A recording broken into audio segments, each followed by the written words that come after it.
विकी जोशी आणि न्यूज 18 लोकमतची ही विशेष मोहीम आपण बघतोय। तुम्ही आम्ही सगळेच जण एकतर वाहनाने प्रवास करतो किंवा स्वतः वाहन चालवतो आणि आपण अगदी रोज जरी नाही तरी किमान आठवड्यातनं एक तरी अपघात आपल्या समोर झालेला बघतो ऐकतो आणि ही अपघातांची संख्या इतकी मोठी आहे की या अपघातांमध्ये जगात भारताचा पहिला क्रमांक लागतो। यावरूनच देशातली स्थिती किती भीषण आहे याचा अंदाज आपल्याला येऊ शकतो। दरवर्षी अपघातामध्ये हजारो नागरिकांना जीव गमवावा लागतो। आपल्याला माहिती अनेकदा चूक नसताना सुद्धा निष्पाप लोकांना सुद्धा रस्ते अपघातामध्ये आपला जीव गमवावा लागतोय। सावधगिरीने वाहन चालवा, वाहतुकीचे नियम पाळा। वाहतुकीचे नियम आपल्यासाठी आहेत, इतकी साधी गोष्ट सुद्धा अनेकांच्या लक्षात येत नाही। मोठ्या प्रमाणात आर्थिक नुकसान होतं, जीव तर जातो जो परत येऊ शकत नाही। राज्यात महामार्गावरचे अपघात कमी करण्यासाठी 18 जानेवारी ते 17 फेब्रुवारी या काळामध्ये रस्ता सुरक्षा महिना पाळण्यात येतोय। अतिवेगानं वाहन चालवल्यामुळे अपघात होतात। 55% अपघाताचं कारण हे वेगानं वाहन चालवणं हेच आहे। धक्कादायक बाब म्हणजे मृत्युमुखी पडणाऱ्यांमध्ये तरुणांची संख्या जास्त आहे। 18 ते 45 या वयोगटातील 70% वाहनधारकांचा अपघातात मृत्यू होतो। त्याचबरोबर ओव्हरटेकिंग, लेन कटिंग, मद्यपान करून वाहन चालवणं यामुळे तर अपघात घडतातच। म्हणूनच अगदी साधी गोष्ट आहे वाहतुकीच्या नियमांचं पालन करणं। आपल्याला माहिती आहे अनेकदा आपण अगदी 30 सेकंदाचा 10-20 सेकंदाचा सिग्नल असला तर तो देखील पाळत नाही। आपल्यापैकी अनेक जण अगदी सर्रासपणे अशा बेजबाबदारपणे वागतो आणि त्याचा परिणाम कुणाला ना कुणाला तरी भोगावाच लागतो। आपण थेट जाणार पिंपरी चिंचवडमध्ये आमचे प्रतिनिधी गोविंद वाकडे आपल्या सोबत आहेत। गोविंद, पिंपरी चिंचवड हे प्रचंड गर्दीचं शहर आहे। वाहतूक नियंत्रण करणं इथे खरोखरच अत्यंत खूप अवघड काम आहे। खूप आव्हानं पोलिसांसमोर आहेत, कारण वाहतुकीचे नियम न पाळणं हे अगदी सर्रास दिसतं पुणे, पिंपरी चिंचवड यांसारख्या शहरांमध्ये। अशा वेळेला तिथले पोलीस कशा प्रकारे या वाहनांवर वाहतुकीवर नियंत्रण ठेवण्याचा प्रयत्न करतात, अपघातांवर नियंत्रण ठेवण्याचा प्रयत्न करतात? केतकी खरं आहे की इथे पिंपरी चिंचवडमध्ये रॅश ड्रायव्हिंगचे प्रकार खूप जास्त होतात। अतिवेगाने मुलांनी वाहनं चालवली आणि त्यांचा जीव त्यांनी गमावलेला आहे। मी पिंपरी चिंचवड वाहतूक शाखेच्या कंट्रोल रूममध्ये सध्या आहे। आपण बघतो की इथे आपल्याला समोरच प्रात्यक्षिक बघायला मिळेल की कशा पद्धतीने वाहनं जे आहेत, वाहतूकदार जे आहेत ते त्यांची वाहतूक बेशिस्त पद्धतीने चालवत आहेत। ही सगळी CCTV कॅमेरे आहेत शहरातली आणि इथे जर बघितलं आपण तर आपल्याला लक्षात येऊ शकते की हॉकर्स असतील किंवा ही जी मंडळी आहे, दुचाकी वाहन चालक असतील, ते कशा पद्धतीने इथे रस्त्यात उभे आहेत आणि त्याच पद्धतीनं झेब्रा जे आहे क्रॉस लाईन त्या पद्धतीने त्याच्यावर सुद्धा ही वाहनं असतात। यावर सगळं नियंत्रण कसं असतं आणि त्यांना कसा दंड केला जातो? आपल्यासोबत श्रीकांत डिसले सर आहेत। सर, काय सांगाल? खरं तर तुम्ही या नियंत्रण कक्षातनं नियंत्रण करतात, त्यांना दंडही होतो का? काय तरतूद आहे आणि कशा पद्धतीने उल्लंघन केल्यास काय कारवाई केली जाते? पिंपरी चिंचवड पोलीस आयुक्तालयाअंतर्गत साधारणतः 90 ठिकाणी असे 300 कॅमेरे त्या ठिकाणी डिप्लॉय केलेले आहेत। हे अति महत्त्वाचे ठिकाण आहे, ज्या ठिकाणी वाहतूक कोंडी असेल किंवा ज्या महत्त्वाचे ज्या ठिकाणी वाहतूक कोंडीचे प्रश्न निर्माण होतात त्या ठिकाणी आपण हे बसवलेलं आहे। यामध्ये प्रामुख्याने आता हे बघा, झेब्रा क्रॉसिंगचं या ठिकाणी आपण स्टॉप लाईनवरती वाहन थांबवणे असेल, ट्रिपल सीट असेल, मोबाईलवरती टॉकिंग असेल, जेवढं व्हिज्युअल आपण कॅप्चर करू शकतो त्या ठिकाणी आपण करतो। त्यानंतर मग हे ॲक्च्युली मॅन्युअल सिस्टीम आहे। यामध्ये आपण इथून कॉल देतो, हे आपलं सेट आहे, त्यामार्फत आपण कॉल देतो संबंधित पॉईंटला आणि कॉल दिल्यानंतर संबंधित तिथला कर्मचारी त्या ठिकाणी जाऊन त्याचं व्हायलेशन त्या ठिकाणी कॅप्चर करतो। यामध्ये एव्हिडन्ससाठी आपण इथून स्क्रीनशॉट कॅप्चर करू शकतो।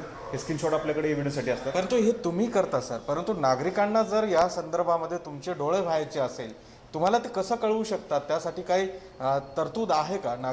कुणी जर बेशिस्त वाहन चालवत असेल, जसं आता इथे आहे तर हा व्यक्ती पुढे आलेला आहे झेब्रा क्रॉसिंगच्या, तर हे नागरिक तुम्हाला कसं कळवू शकतात? त्यासाठी काही ॲप आहे? या बाबतीत महाट्रॅफिक नावाचं ॲप आहे, जे की अँड्रॉइडवरती पण आपण डाउनलोड करू शकतो आणि iOS-वरती पण ते आहे। त्या महाट्रॅफिकच्या ॲपच्या मार्फत आपण व्हायलेशन कॅप्चर करून त्या ठिकाणी फोटोज घेऊन क्लिअर फोटो, ज्या ठिकाणी व्हायलेशन काय आहे आणि त्या वाहनाचा नंबरही आहे असं दिसेल अशा पद्धतीने फोटो कॅप्चर करून आपण त्या वाहनावरती ते अपलोड आपण करू शकता। त्या डायरेक्टली बॅकएंडला सर्व्हरला येऊन आपण त्या ठिकाणी व्हेरीफाय करून त्या ठिकाणी चलन जनरेट होतं। यामध्ये नागरिकांनी त्या ठिकाणी स्वतःहून व्हायलेशन त्या ठिकाणी कॅप्चर करू शकतात। इथे हे जे सगळे रिक्षा चालक आहेत त्यांना आपण कशा पद्धतीने नेहमी सांगत असतो आणि आणखी किती कॅमेरे आपल्या शहरात अपेक्षित आहेत? आत्ता अडचणी काही आहेत का आपल्या विभागासमोर? सध्या ह्या कॅमेऱ्यांची संख्या वाढत्या पिंपरी शहर जे काही औद्योगिक शहर आहे यामध्ये कमी आहे. त्यामध्ये प्राधान्याने भविष्यामध्ये स्मार्ट सिटी अंतर्गत एकूण 3,000 कॅमेरे जे की अराऊंड 90 ते 600च्या आसपास त्या ठिकाण आहेत आपल्याकडे. त्या ठिकाणी हे कॅमेरे डिप्लॉय केले जाणार आहेत आणि ते हे कॅमेरे ह्या कॅमेऱ्यापेक्षा ॲडव्हान्स असणार आहेत, मॉडर्न असणार आहेत, जे की ANPR कॅमेरे म्हणतो, ऑटोमॅटिक नंबर प्लेट रिकग्निशन.